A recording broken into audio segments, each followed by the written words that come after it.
Could Eddie Kingston be the best breakout star of 2020? I mean, I don't even know who else is in the conversation really at this point. But we'll run through the reasons why shortly after this brief introduction. I'm Mr. Davis. I'm joined by my mortal foe, Lukewarm Luke Owen, no longer tied together by being the reigning Quizzlemania Tag Team Champions. We were defeated by 1 point only on last night's Quizzlemania 20 by the Good Brothers, Doc Gallows and Carl Anderson. Yeah, I'm afraid we are no longer. I mean, I'm still your Jam That Champion. But I'm no longer your Quizzlemania champion. I'm no longer your Quizzlemania tag champion either. We were beaten by Gooder Brothers. Unfortunately, on last night's show, they were the better team. They were gooder. They were the goodest of brothers. We were just good professionals. We're no longer brothers. But yes, the odd authority, not going to lie, bit reading right now. People are asking questions. Pete's Discord messaging me being like, if you're so infallible and omnipotent, how come you keep losing these belts? I don't know. I've got plans, though. Plans for Hell in a Cell, for Full Gear, for Survivor Series. Subscribe so you know what happens next. But for now, let's talk about this anniversary episode of AEW. It's come a long way, baby, since last year's first episode, the debut episode on TNT. And before we talk about the whole year, we won't talk about the whole year, but just like throughout the course of the show, I think there were a lot of nice nods to the first year of AEW on TV. But sort of this example of Eddie Kingston, that's kind of a microcosm of the story of AEW in itself. He came in around June, July time to fight Cody as a one-off deal for the TNT title. He lost, but he got over so well in that fantastic brawl from his incredible promo ability that AEW signed him quickly thereafter, spotting an eye for talent. We see this all the time with other companies. They'll sign people up and then they'll get relegated to NXT. You won't see them for other company. Kind of gave it away which one I was talking about there. And you won't see them for ages. AEW used that momentum. They emphasized the strengths, which is Eddie Kingston's promo ability, his talking ability. Within a few months, within a month, he had his own faction, 2 of which are the best wrestlers in the world, Ray Phoenix and Pentagon Jr., the other 2 being Butcher and the Blade, who are no slouches themselves. That's a hell of a family. And then he gets storyline after storyline. And just 3 months after that one-off appearance, he's now feuding with Jon Moxley for the AEW World title, and the big cliffhanger angle to this show, following Mox's successful title defense against Lance Archer, was Eddie Kingston looking down the lens of the camera and choking out the AEW World Champion. What an incredible journey. Like, it really is. There's a really interesting, I'm not just plugging this because we're also plugging issue 23 of the WrestleTalk magazine, but in issue 22, there is an excellent article about like the story of Eddie Kingston and his history on the indie scenes, the forever indie guy, the Mad King. And it's fascinating the journey that he's had. But his journey in AEW has been equally as fascinating. As you rightly said there, came in for a one-off, but cut this incredible promo, then did arguably an even better promo on the socials just after the show finished. And here we are, like, when we got to All Out and they had the Casino Battle Royale for a title shot, and Eddie was number 2, like he was the final 2 against Archer.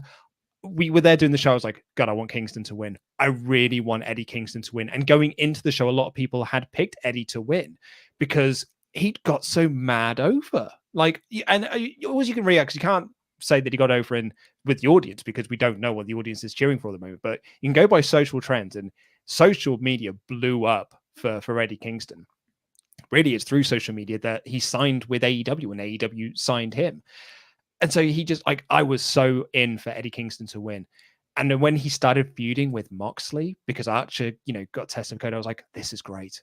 This is what I want to see. I want to see Eddie Kingston feuding with Jon Moxley. Oh my, this is going to be so cool. They had their match and it was good, but what I wanted was a pay-per-view match out of it. And I'm so glad that feud is not done, and we're getting that pay-per-view match at Full Gear. Well, what I presume it will be at Full Gear, but yeah, unbelievable! What an absolute incredible breakout star for AEW in 2020.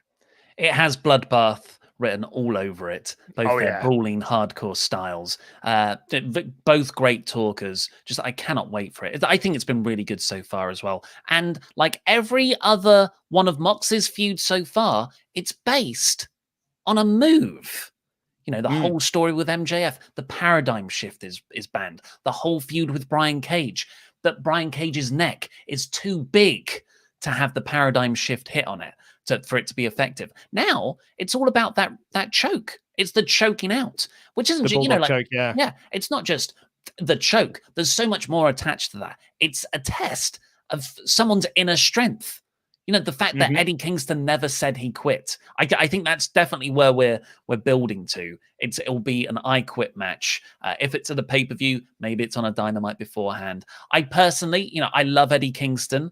I would be hesitant, even at this stage, even with that large faction around him, to build for him and Mox to headline a pay-per-view. I love Eddie Kingston, but I think really you want to put big names on your main events for your big shows of the year. Full Gear isn't a big show, but maybe I'm wrong, and they can they can elevate him even more. I was going to say then, who was a bigger name that you would put in that role or in that position? Pentagon. I know I'm like a broken record, folks, but he's a huge star. He was a huge star on the Indies, bigger than Eddie was. He is probably a better in-ring wrestler. I love him, but I think he's got more charisma. I love Eddie, but I think Pentagon's got more charisma. He's got the potential to really develop that Mexican market, that Hispanic audience. So yeah, quite definitely Pentagon. I would, but he's in the number one contenders tournament, which kind of rules him out. Yeah, I mean, for me, it's got to be Kingston, and the reason why I'm so on board the Kingston train. Can't spell Kingston without King, man. And the reason why I'm so on board with this is when they had their last minute title match that was on Dynamite a couple of weeks ago. Kingston had this one promo, like they had this sort of one video package and this one promo segment.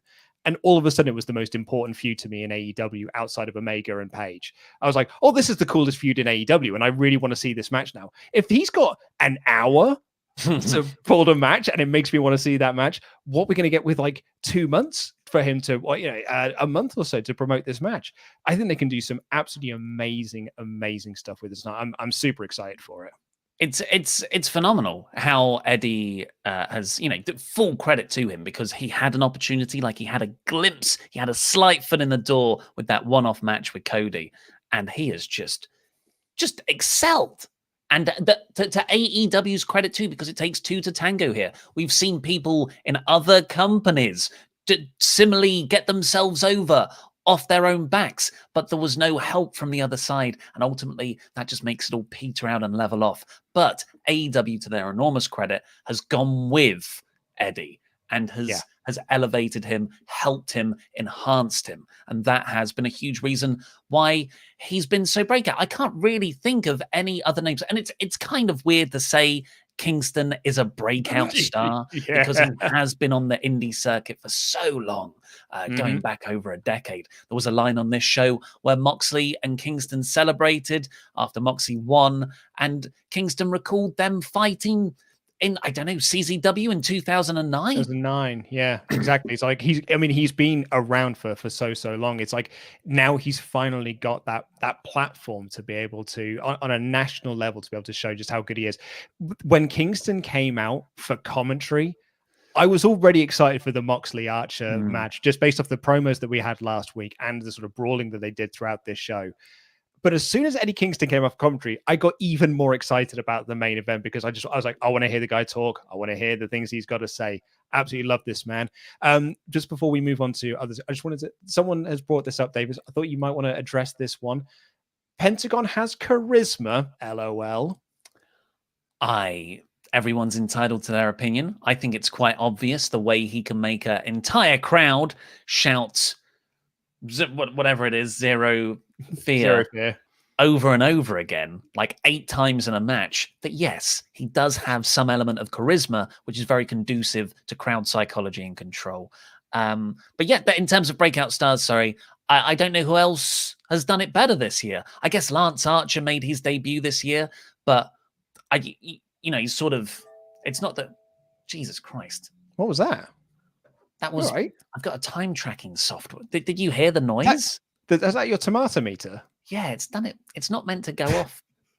That was really loud. It's the second time. It was very loud. I heard it, mate. I'm going to close that. It's definitely slightly. But yeah, there's Lance Archer, Ricky Starks in AEW, Will Hobbs, I guess in WWE. You could say Keith Lee, you could say Drew McIntyre. But none of those guys, it doesn't feel like this is their year. It feels like they've had years before now, whereas Kingston has come really fully formed in the last 3 months.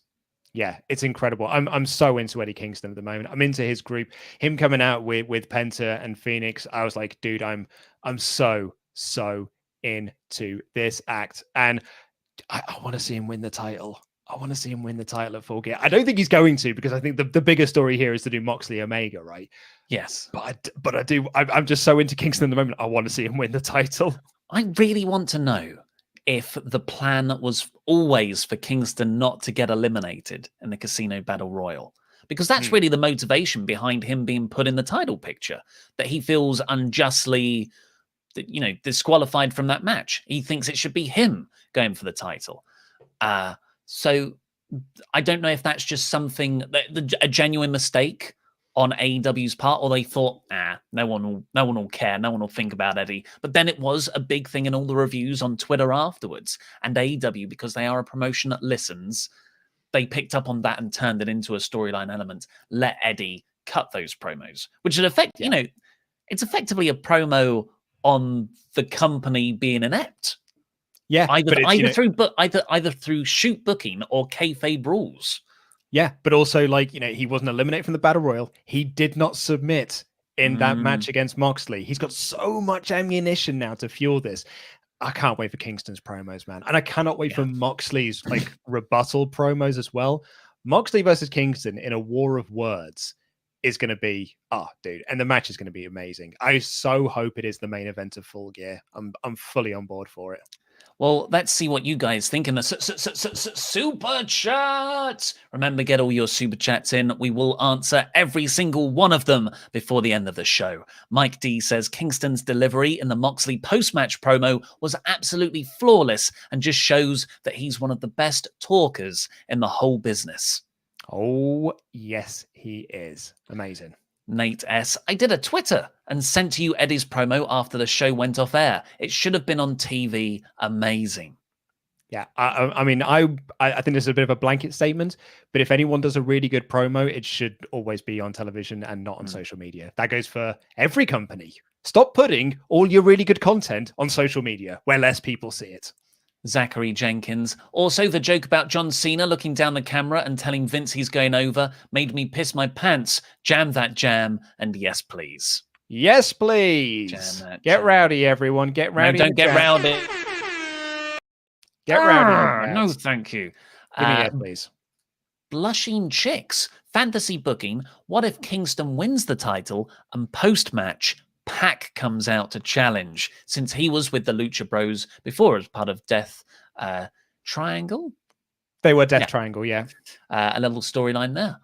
That could be good. I don't think Kingston wins, but maybe Pac costs him. I think that would be a better title. A better story. I think for 100%, Moxley is going to retain here and then feud with... I think Kenny Omega is going to win the tournament. And I think that's how you build into that storyline to go into Double or Nothing 2, or what Revolution will come before that, won't it? Yeah, let's quickly do some on the number one contenders tournament before we get on with the full play-by-play. Charlie Davis, Matt and Nick mentioned in an interview yesterday that year 2 of Dynamite would be special for Kenny Omega. He's got to be the one to take the belt. I think we're going to see Kenny Omega AEW champion in 2021, 100%. The only thing wrong with that is that it probably should have been year 1. Jose Vasquez, Ollie is right. It should be Penta, but wrong because WAP is a damn good banger. It is a banging track, right? Bloody good. Macaroni in a pot. Get a bucket and a mop. What a banging little track it is. Get rowdy with it. Don't rowdy get with wappy that either. It's crude. Crude. Get meowdy. It's Bobby Crude. Right, so this episode of AEW Dynamite, the anniversary show, although it's like a year and a week, right? It is. Last week was actually the anniversary of Dynamite. But it was the Jericho special, so they had to bump it for a week. Can you just turn those around? I don't know. By the by, at least it's a proper anniversary. I made the joke in my review today. It's not the WrestleMania 25 kind of anniversary, which is bloody infuriating. The show kicked off with FTR versus Best Friends, the latest brush with greatness. Every title was on the line. This wasn't a Brush with Greatness match, because the Brush with Greatness match have got the 20-minute time limit. This is a 60-minute. They specified last week. Of course they did. This is the 60-minute time limit. This is an actual world title match, not a Brush with Greatness. So I thought this was a really, really good match. It was mostly Trent being worked over, a slight hot tag from Chucky T, and to tag Trent back in for Trent to get worked over, and then Trent sort of worked himself over, went for Cash on the outside, but Cash moved, and Trent went straight through the arcade machine that Kip Sabian's been playing on recently. I thought I got this wrong. I called it a German suplex. It was sort of just a normal belly to back suplex off the top rope. Imagine a German suplex off the top rope. That would be death-defying. But it was really nicely structured in that they did the first one, I think it was Dax on Trent, that just hit it normally. But the second one, Trent reversed it in midair into a sort of crossbody splash. Really nicely done, a nice inversion, some mirroring of ring psychology and narrative. But ultimately, with Chucky isolated, Cash used the belt on his head, and Dax picked up the win. Yeah, still pushing that storyline that FTR claim to be the best tag team on the planet, the best tag team wrestler on the planet, but always need to cheat to win. They've always got Tully interference, this, that, and the other. Really enjoying this storyline with FTR. Not as much into the Young Buck stuff, but we'll get onto that in a little bit. I'm starting to feel bad for Best Friends, though. Like, always the bridesmaid of that team, right? Like, they always appear to be in matches for the titles. They've had more matches for the title than any other team in AEW, but always come up short. But I don't think that's sort of taking the shine off them at all. No, oh God, no, absolutely not. I just feel bad for them. Yeah, I guess so. It's awkward because they had such a good match with Santana and Ortiz. I hate Proud and Powerful name. But now what happened here is they're transitioning into a feud with Kip Sabian and Miro. So this is a bit awkward because I don't think this Miro Kip Sabian act has caught fire in the way it should have. I think Rusev going to AEW should be a big deal. We all enjoyed him showing up initially, but then I think everyone's reaction was, well, it's great he's there. I love Rusev. Now Miro, sure, he's with Kip Sabian. He's the best man. Let's see how they do. Now, about 3-4 weeks into that, this is their first proper storyline coming out of that, off the bachelor party, which never hasn't happened yet. Yeah, which didn't seem to be resolved.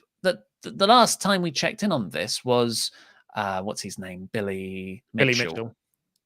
Billy Mitchell saying to Miro, while they were sort of out, him and Kip were out in an arcade, saying, I've got the thing for this.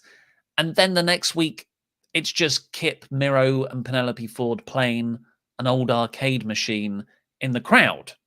And that's all that's happened. And now that was used as an angle to set up the Best Friends feud.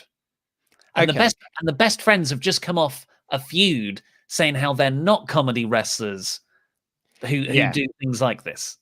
Yeah. I'm going to try and put a positive spin on this. Here is my positive spin on this. This is clearly a Miro suggestion. Miro and Kip have pitched this idea that because they are Twitch streamers and they really bloody love their video games, so they have pitched these characters and this idea, and AEW running with that. creative, that is talent coming up with some creative and the company letting them do that creative and letting it play out on television. That's great. It's not creative I like. And I don't think it's your best use of Miro is what I would say. Like, I don't mind him being a tag team with Kip, because I think Kip's great and I love like his act with Penelope Ford.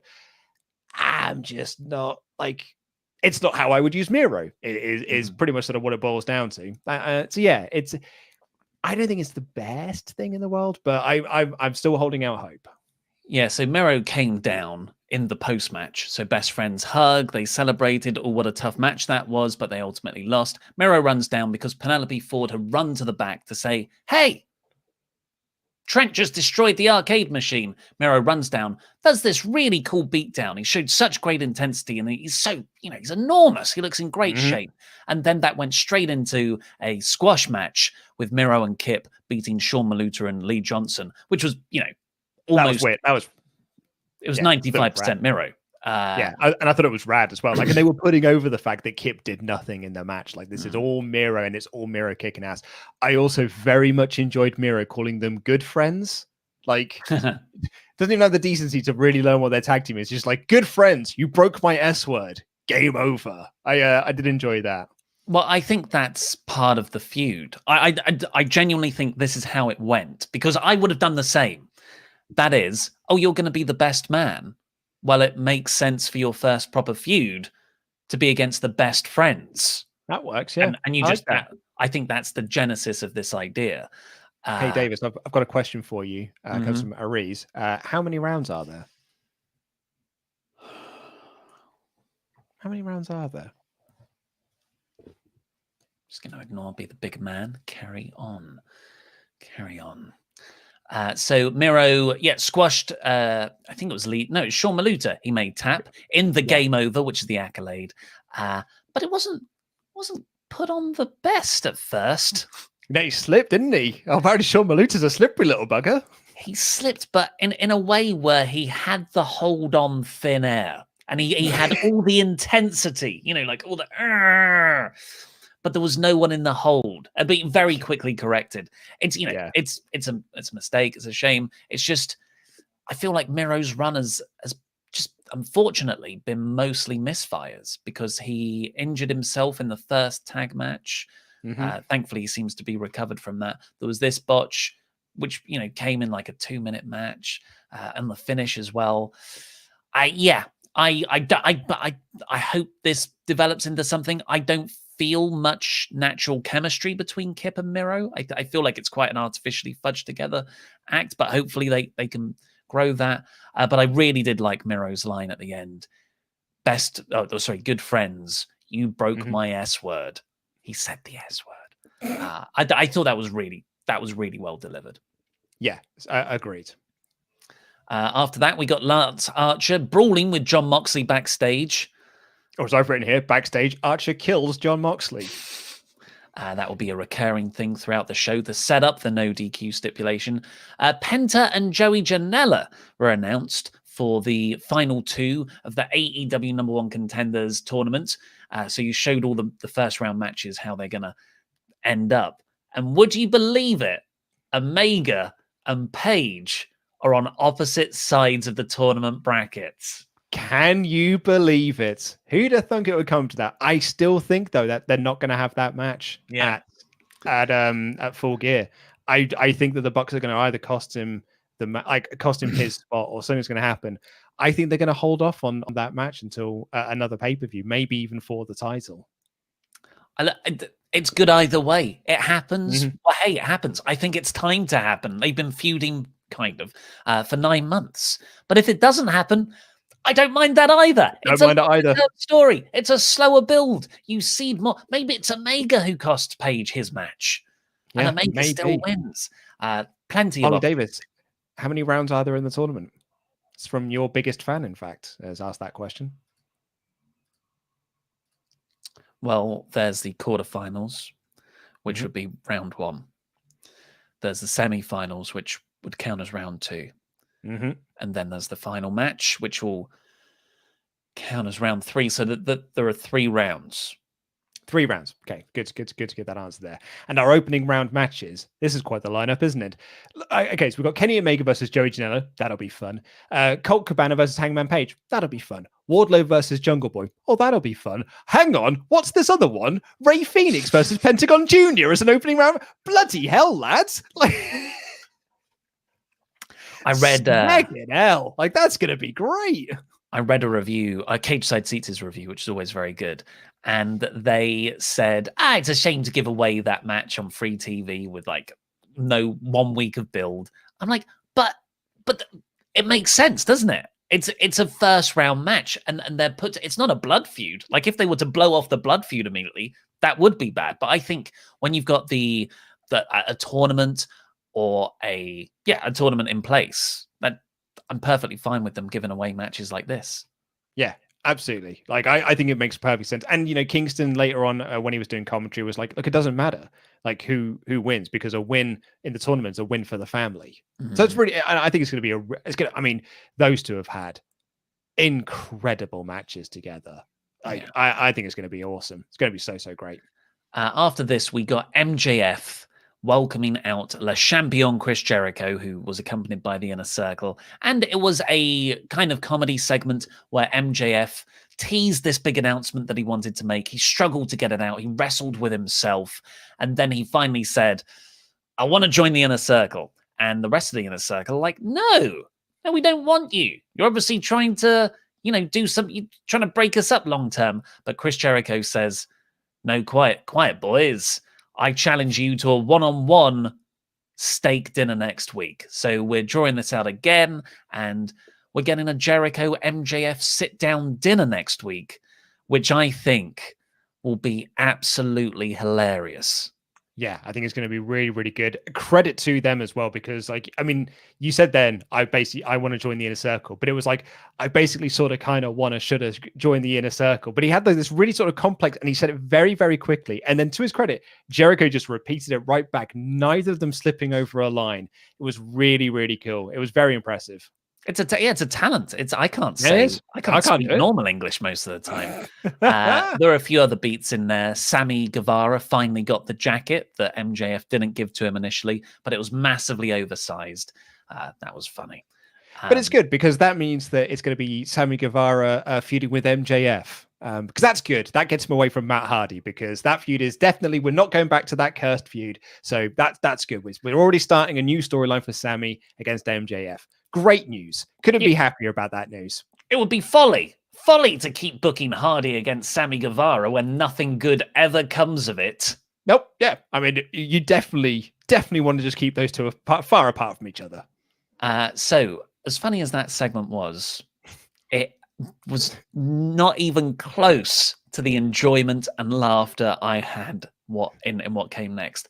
This was just, here's the setup. Britt Baker is being interviewed by Tony Schiavone. We already know they're very funny together. Britt playing like the sort of, she's a bitch. She's an arrogant bitch to him.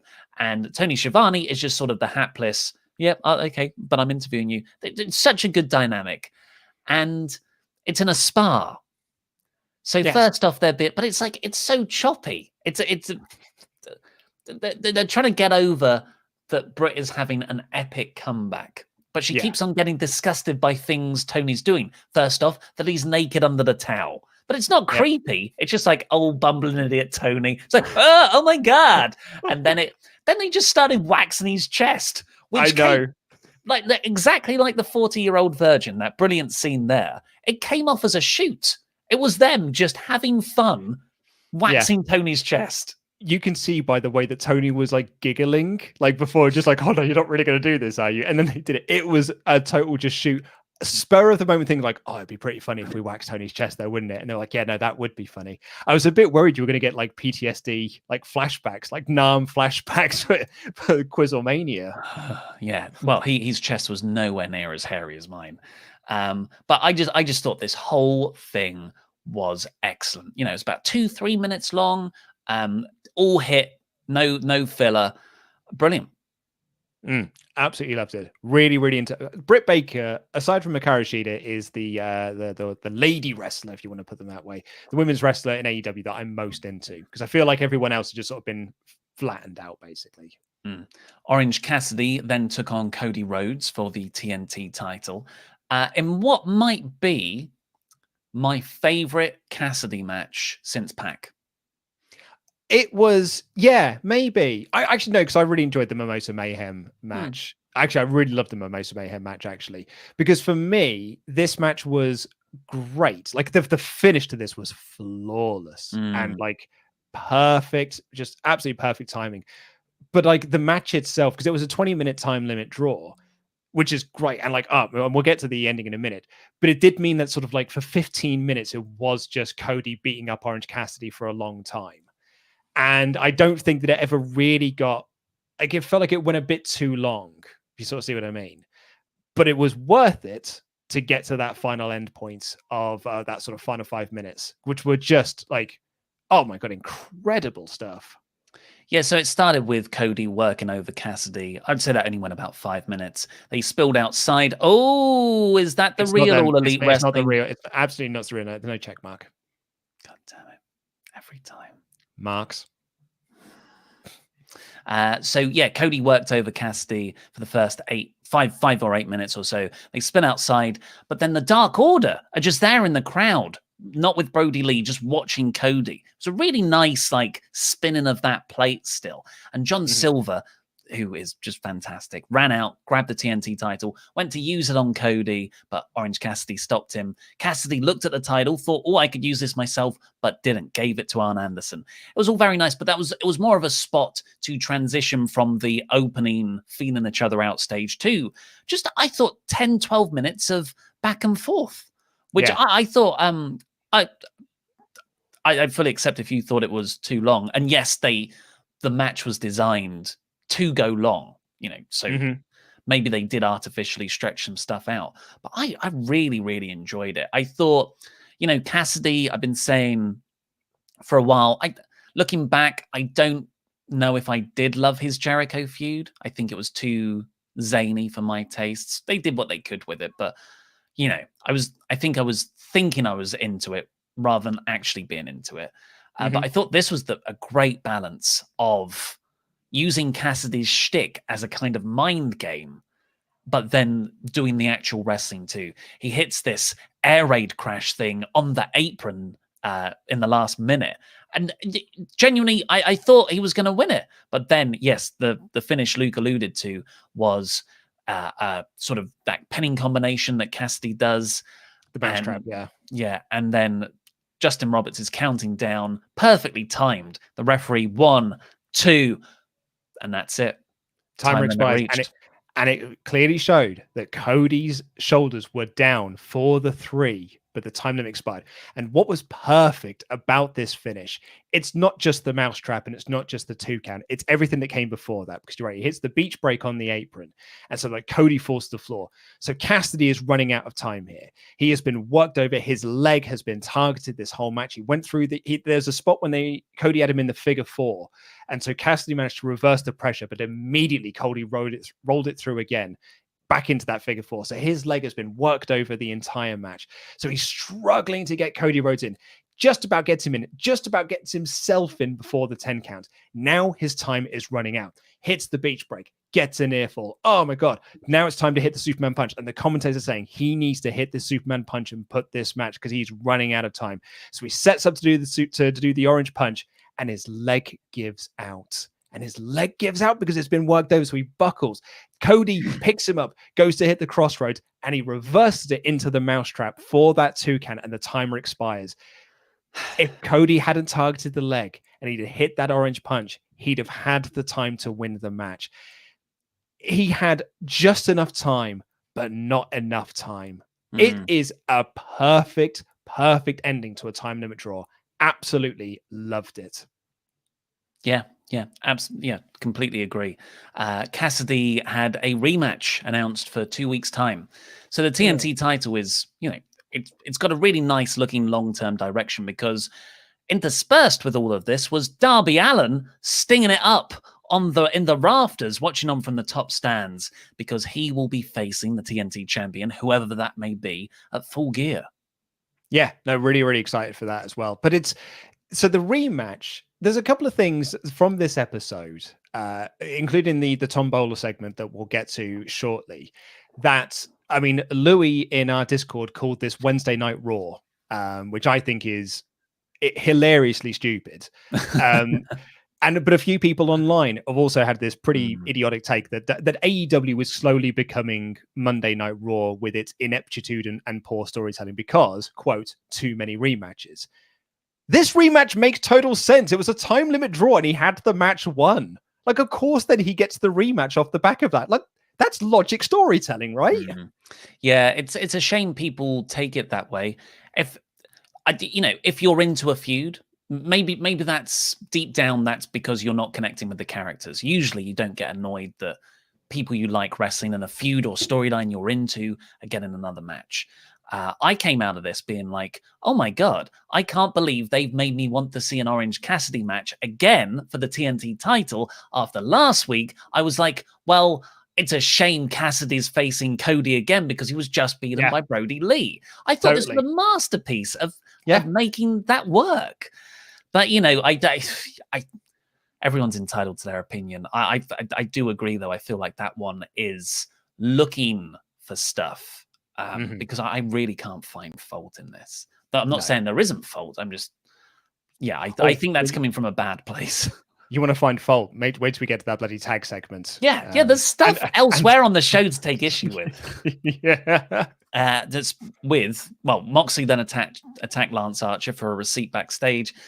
And then we got our first thing to take issue with, which was Matt Hardy and his family all at ringside, being interviewed by Tony Schiavone, who really got his interview hours in this time. He was all over the show. And Matt Hardy announced he's cleared to return to the ring after that just awful, very uncomfortable concussion, but it wasn't a concussion, but, who knows science. And he's interrupted by a hooded figure on the Titantron burning pictures of Matt Hardy. I'm like, oh, I actually forgot Matt Hardy was attacked a couple of weeks ago. I wonder who it is. And it was incredibly underwhelming to be revealed as Sammy. So there's two problems with this, I guess. First off is I don't think that's a particularly exciting reveal over who the attacker was. The guy who was feuding with you for the last couple of months. That is very WWE, I would say, in the negative sense. But also just, I think they've misjudged the audience's appetite for this feud. I struggle to see these two together now and not think of uncomfortable botches. I think the only people who can be into the idea of finishing this feud are Matt and Sammy, surely. And and maybe the AEW people that are signing this off, because I don't think there is an audience need. I don't think there's an audience want for them to have another match together, because the matches that they've had have always ended in feeling uncomfortable, whether it is Sammy throwing that chair at Matt and him bleeding an absolute gusher. They had a match that wasn't particularly great either. And then, of course, the incident at All Out. I just don't think it's time to bring this up. And as you say, this feud was done because even if you take out the uncomfortableness of the All Out botch, Matt won that match and won the feud. The feud was done. It was over. The good guy stood tall. So why are we continuing it into month 5? This is, I'd say, very, very misjudged. From the outside, it seems ego-driven to me in the respect of they worked hard on a match. They had ideas. They didn't get to do them. Well, let us do it again. I think at that point, the exec producer needs to step in and say, nah, sorry. Yeah, sorry. So the tag team match announcement was next. This had a lot of the sort of mid to undercard tag teams on the stage and the Young Bucks. And it was a tombola thing where they selected numbers, which equated to tag teams on the ring, to decide the participants in a 4-way number 1 contenders tag title match for next week that will decide the challengers at Full Gear. The people who were picked were the Butcher and the Blade, John Silver and Alex Reynolds of the Dark Order, Private Party, and the Young Bucks. This segment sucked. This segment sucked a massive schlong. This was just, it was poorly laid out. I thought it was poorly staged. I thought it was poorly written. I thought it was poorly performed, with the exception of John Silver, who I thought was amazing. And it completely undermined your bloody ranking system. What's the point of having a ranking system if you're just picking people at random to have a fatal four-way to crown a new number one contender? Like, what's the point? Surely, best friends are ranked number one, so they got their tag match. Surely it should then just be the next four in the rankings have the fatal four-way, right? Mm-hmm. Rather than being picked at random through a tombola. This isn't WWE levels of bad. This is TNA levels of. This is feast or fired, where one of the boxes in the match you fight for might lose you your job. I just think it was. I don't think it was bad. It didn't offend me. I just thought it was very lazy and very predictable. I thought that the only thing I really liked in this was the Young Bucks and Private Party standing tall at the end after they fought off Butcher Blade and Dark Order. Because, you're like, oh yeah, Private Party beat them last year in that first episode in the tag title tournament. That's quite a nice bit of mirroring off the back of the first year. But everything else, I thought was very lazy. A rare misstep for the tag division, which is so sad. I can't see the rationale for this. I really, really can't, with everything that you've done in the tag division. But then again, I'm also sitting here and I don't see the rationale of the Young Bucks turning heel to feud with FTR. Like, I get that people keep saying, it's the Bullet Club version of Bucks. It's the Bullet Club. It's this, that, it's the other. But I'm seeing heel versus heel now. And I'm now less into the Young Bucks than I was 5 weeks ago when they were the fiery baby faces when FTR first came in. And that's a shame. That's a real shame. Yeah, you said it a few times now. The Bucks versus Revival has been a fantasy booked match for 3-4 years. And not only is the dynamics a bit weird now with them both being kind of heels / tweeners, it's also a match that is potentially decided by a tombola. The Bucks getting to the number one ranking and then going for FTR. I don't think this is what anyone had in their heads. Surely the only way this tombola segment works, and this is actually the way I thought it was going, is that the Bucks don't get picked. Like, Janela and Kiss get picked or someone else. And the Bucks are just like screwed again. And that's why they're sort of going backstage and attacking people, because I can't see that. I don't see this for myself. I didn't get it. While the next match was decent, I thought Shida versus Big Swole for the Women's Championship. Again, every championship had to be defended. You've always got to have a women's match. It just seems like AEW treats this division like a chore. I've said this every week for about a year now. This is the worst part of AEW. It's a long-term problem. We keep thinking it's going to be fixed, and it isn't. And if you enjoyed this match, I enjoyed this match. I thought it was pretty good. I really like Shida. I really like Big Swole. But it was 9 minutes long. I went and timed it. 3 of those minutes were in a picture-in-picture commercial break. They had picture-in-picture commercial breaks for other matches on the show, but those matches were also a lot longer. So it's another just sort of pushing to the side of the women's division. And ultimately, Shida won, 2 knees, pretty decisive. So Big Swole is, she was the one getting this sort of push off the Britt Baker storyline. Who else is there? You cut to Nyla Rose in the crowd afterwards, just staring on. Where's her act with Vicky Guerrero been? It's just like, such a obvious afterthought. Yeah, 1 year in, and we're still like, and you say it's 1 year. It's 1 year into the Dynamite era. We're nearly 2 years into this company as a whole, and still nowhere close in this women's division. Absolutely nowhere close. It's just, and it's a real shame. The match wasn't particularly great either. Like, I think they both sort of fell over each other a couple of times, and it wasn't particularly great stuff. I think we're still building to Shida Rosa 2, but with Thunder Rosa being off TV for the last couple of weeks, it feels like that feud has sort of died a death a little bit. It's like it's lost all the steam that it had coming off of All Out. And if your plan is to do Shida Rose 2 at Full Gear, then why isn't Thunder Rosa been on TV? Why haven't you been doing stuff to continue to build that story?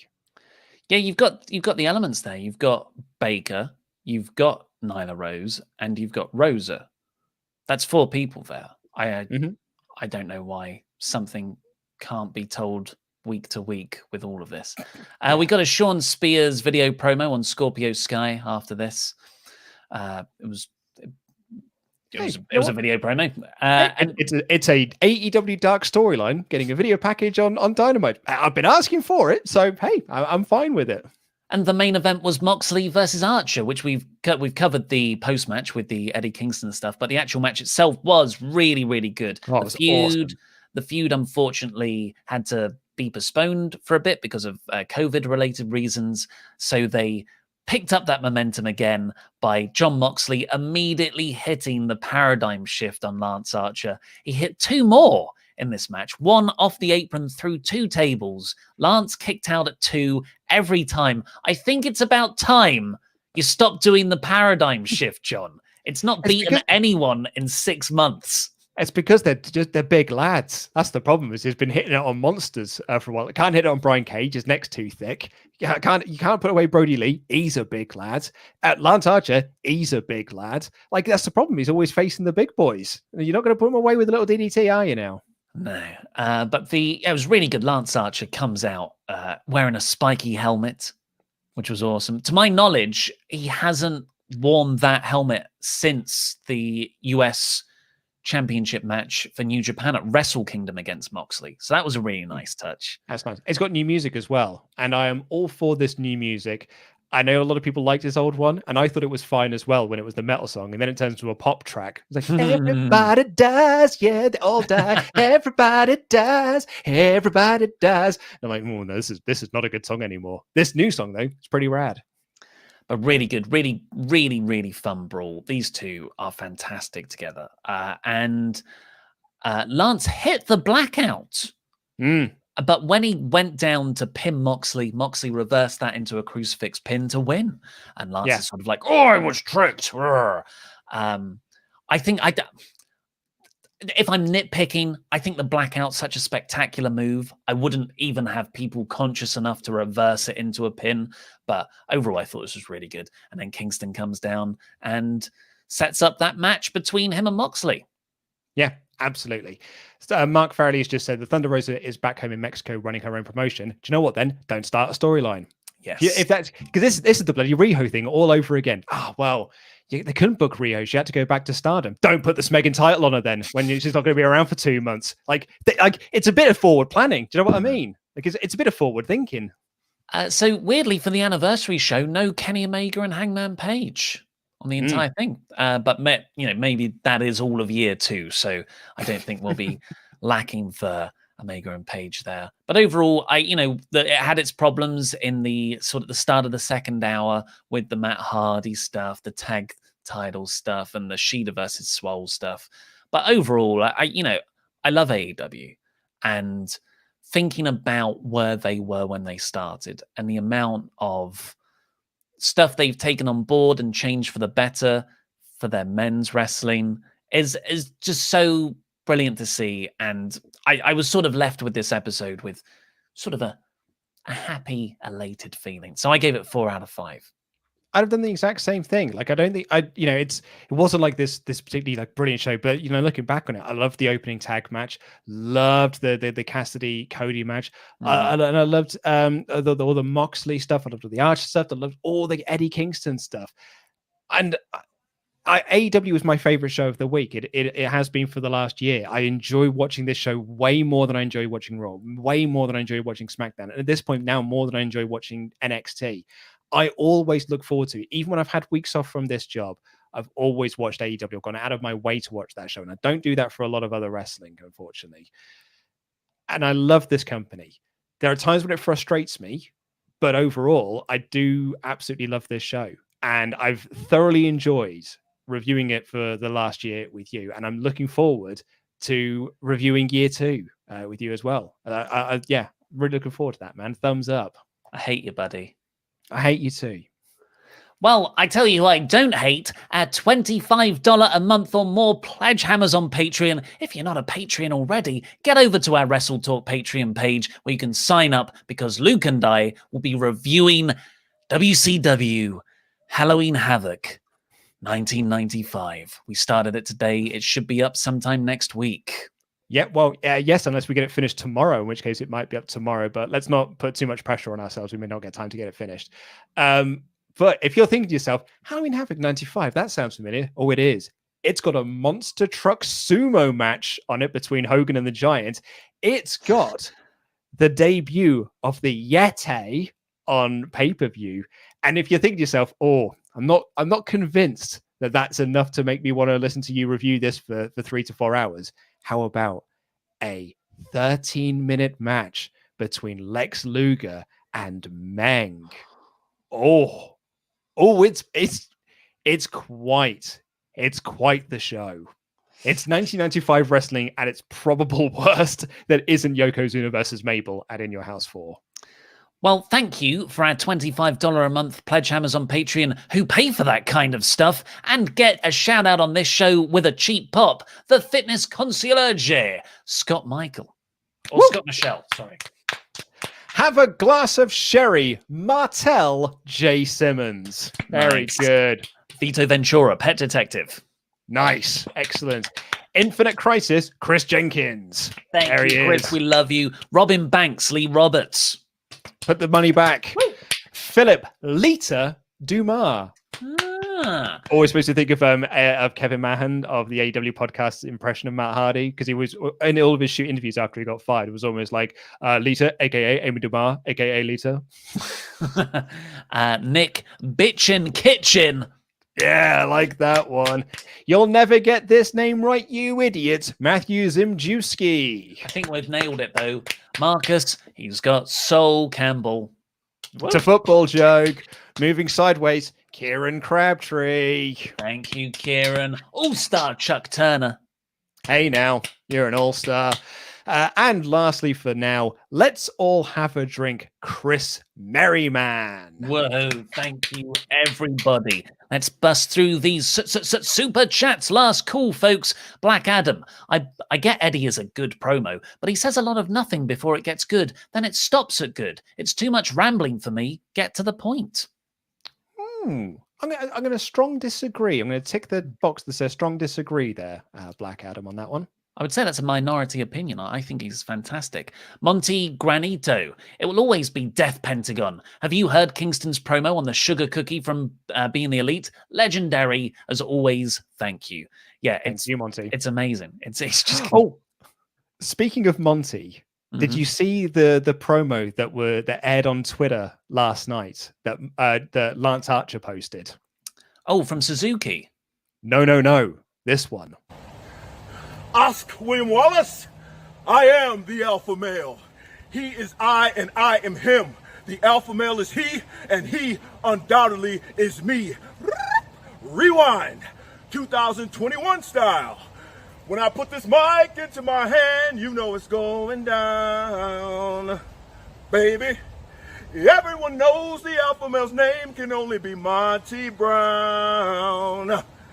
Baby, the opinion on the Murder Hawk monster Lance Archer versus your AEW World Champion Jon Moxley. John, Lance Archer is going to make you walk the mile. Walking the mile, walking the mile, walking the mile. And at the end of that mile, bam, blackout.